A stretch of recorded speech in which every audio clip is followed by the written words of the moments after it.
तर आपण वारीच्या वाटेवर जे लोक आपल्याला भेटतात त्यांच्याशी आपण संवाद साधतोय. काय उद्दिष्ट असतंय किंवा कोण काय करतंय याच्या संदर्भात आपण आपली त्यांच्याबद्दलची माहिती घेतोय आणि वारीमध्ये अनोखं काय वेगळं काय आहे ते वेगळं आपण जाणून घेण्याचा प्रयत्न करतोय. कारण की हे वारी नेमकं कशा पद्धतीची चालते आहे, याच्यामध्ये कुठल्या कुठल्या प्रकारची लोक येत आहेत, काय विचारधारा असते आहे किंवा कुणाचं काय म्हणणं आहे विठ्ठलाबद्दल ते पण आपण जाणून घेतोय. ताई नमस्कार. नमस्कार. काय नाव तुमचं? मी हरिभक्तीपरायण सौभाग्यश्रीताई भाग्यवंत महिला कीर्तनकार आळंदी देवाची माऊलींबरोबर आहे. माझी प्रथमच वारी आहे. तसे माझे मिस्टर हरिभक्तीपरायण भागवत महाराज भाग्यवंत वारी करतात. पण माझी चिमुकली कन्या आहे त्याच्यामुळे मला नाही जाणं झालं. पण ह्या वर्षी पायवारी करते.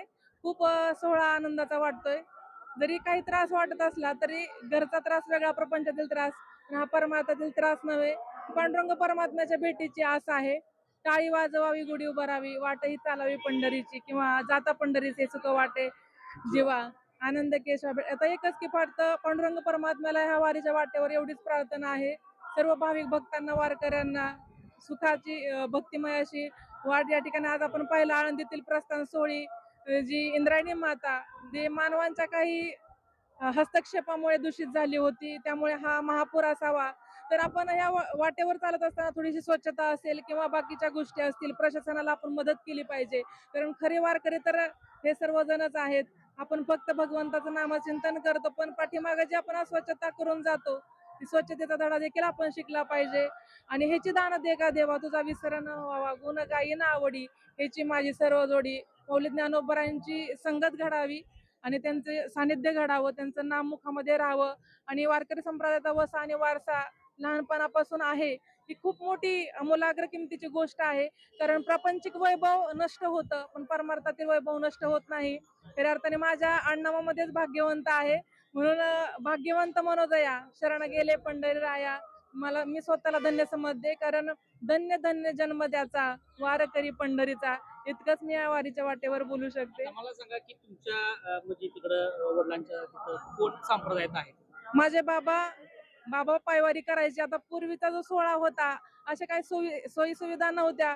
बाबा आमचे सायकलवर वारी करायचे. माझे पप्पा सुद्धा मिलिटरीमध्ये होते. त्यांना सुद्धा वारकरी संप्रदायाची आवड, उत्कृष्ट मृदंग वाजवतात. मला जुळे भाऊ आहेत, ते सुद्धा म्हणजे राम आणि श्याम तो सुद्धा मृदंग वाजवतो. म्हणजे अशी तिकडची सुद्धा परंपरा. आणि मला भाग्याने माझे पती सुद्धा असे लाभले. आणि मला ह्या वाटेवरती माझ्या कन्येची आठवण येते. तिला मी माहेरी सोडलेला आहे, तरी पण विश्रांतवाडीपासून तिने येरवड्यापर्यंत पायी चालली. ही खूप मोठी गोष्ट आहे. कारण शुद्ध बीजापोटी, फळे रसाळ गोमटी, ज्ञानोबरांच्या आशीर्वादाने तो आमचा प्रसादच असे आहे असं वाटतं.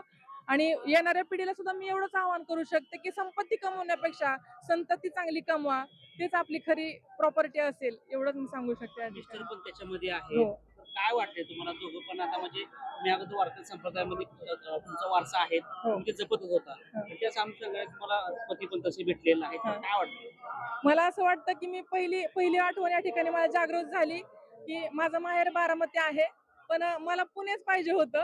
कारण इथून जाताना जो मार्ग आहे, पहिल्यांदा विघ्नेश्वर गणपती बाप्पाच दर्शन, नंतर जेजुरी आणि सासवड आपल्या सोपान काकांचं. आणि महाराजांबद्दल म्हणायचं झालं की प्रत्येक मुलीची अपेक्षा असते की मला चांगलं घरदार मिळावं वगैरे. पण मी वडिलांना सांगितलं की मला माळकरी असावा, बस, याच्या पलीकडे काय नसावं. हे माझं सिलेक्शन होतं. आणि जो निर्णय होता तो जो सार्थकी झाला, म्हणजे ह्या जीवाचं सोनं झालं असं वाटतं. की म्हणजे बाकी काय नाही मिळालं, पण माझे पती मला खूप सपोर्ट करतात. आम्ही दोघं म्हणजे कीर्तन करतो, रात्रीचा प्रवास असतो, स्वतः ड्रायव्हिंग करून मला गायनात उत्कृष्ट अशी साथ देतात, खूप गोड गायन करतात. तर माझी इच्छा आहे की या वाटेवरती आपण भगवंताला जर प्रार्थना काय करायची असेल जोडीने, तर महाराजांनी एक सुंदर असा अभंग गावा, ही मी त्यांना विनंती करते. अभंगावच आपण.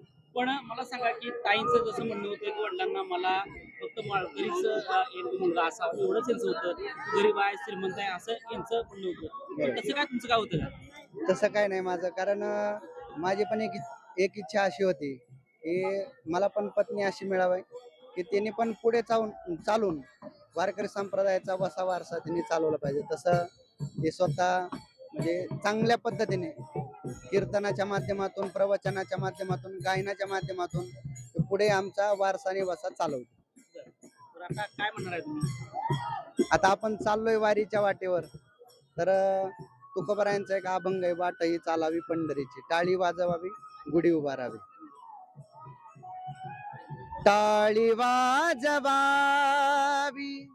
गुढी उभारावी, टाळी वाजवावी गुढी उभारावी, वाटही चालावी पंढरीची, पंढरीची वाटही चालावी पंढरीची. हरिनाम गरजता नाही भय चिंता, हरिनाम गरजता नाही भय चिंता, ऐसे बोले गीता भागवत भागवत, ऐसे बोले गीता भागवत भागवत. टाळी वाजवावी गुढी उभारावी, वाटही चालावी पंढरीची, पंढरीची वाटही चालावी पंढरीची. शिक्षण काय झालं तुमचं? माझं संगीत विशारद BA झालेलं आहे, म्युझिक BA झालेलं आहे. तुमचं काय झालं शिक्षण? माझं मराठीमध्ये MA झालेलं आहे. त्यानंतर मग पुढे आल्यानंतर लग्न झाल्यानंतर कीर्तनाचं शिक्षण घेतलं मी. हा. मग आता दोघं जण कीर्तनाला जातात सोबत, हो, लोक तुम्हाला बोलवतात. बोलवतात. हा? काय वाटतं आता, म्हणजे आपली पत्नी आपल्या सोबत आहे, आपण ज्यावेळेस एकटं करत होतो आणि पत्नी सोबत आहे, लोकांची काय भावना आहे? मी ज्यावेळेस एकटा होतो त्यावेळेस फक्त गाण्याच्या कार्यक्रमासाठी जायचो, पण आता समाजापुढे एक वेगळी ओळख पडली आहे. काय, प्रथमतः मी गायन करायचो, पण आता मला समोरून म्हणतात की महाराज तुमचं तर गायन आपण ठेवूच, पण तुमच्या पत्नीचं आपण कीर्तन ठेवू, म्हणजे दोघे सोबत येतात. आणि सोबत आम्ही गेल्यानंतर म्हणजे हा सुख सोहळा स्वर्गी नाही, पाहण्याची एक दृष्टिकोन असतो पाहण्याचा, तो एक म्हणजे चांगल्या पद्धतीने पाहतात, अशा पद्धतीने. काय काय म्हणलं? आयुष्य कमी जगावं पण चांगल्या प्रकारचं जगावं. आता जे खऱ्या अर्थाने कीर्तनकार आहेत, खरं तर मानधन सांगून गेलंच नाही पाहिजे कीर्तनाला, कारण ती एक प्रकारची सेवा असते. परंतु आम्ही जसं जमल तसं नाही का, फक्त ज्ञानोबरांची सेवा घडावी. आणि आज सुद्धा ह्या वाटेवर मी एवढंच सांगेल की मी फार मोठी काही कीर्तनकार नाही, फक्त एक वारकरी म्हणून ही वाटचाल करावी. आणि जीवनातील जे काही तापत्रय आहेत, काम, क्रोध, मोह, मत्सर, अहंकार, हे षडविकार या ठिकाणी ह्या भक्तिमय सोहळ्यामध्ये वाहून जावेत. बस मला असं वाटतं की हीच खरी वारी घडेल माझ्या आयुष्यातली. तुमची कीर्तन एखादं आवडतं शॉर्ट मध्ये चांगलं असं आवडतं कीर्तन तुमचं कुठलं आहे, ते तुम्हाला ते आवडते कीर्तन कार्यक्रमामध्ये ते तुम्ही आवर्जून घेताय? माझ्या आवडीचं म्हणजे पंढरीची वारी आहे माझ्या घरी आणि न करी तीर्थव्रत हा अभंग खूप म्हणजे खूप आवडीचा आहे.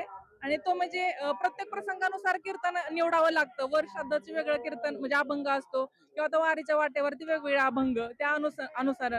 परंतु जो ती जे नारदाची गादी आहे तिथला जो सोहळा असतो किंवा ते वातावरण असतं, ते म्हणजे सगळं काही घरातील वातावरण जे काय असेल ते सुद्धा बाजूला ठेवून आपला जो आनंद घेता येतो, म्हणजे आपल्या चेहऱ्यावरती कितीतरी टेन्शन असेल ते सुद्धा म्हणजे निघून जातं. एक शब्दामध्ये वर्णन करण्यासारखं नाही. म्हणजे आता जे मला पाहताय तुम्ही ती भाग्यश्री नाहीये, ते वेगळंच वातावरण असतं की तो माऊलींचा खूप मोठा प्रसाद असतो. ते चैतन्य इतर कोणत्या क्रीमा वगैरे लावून किंवा ते तेज निर्माण होऊ शकत नाही.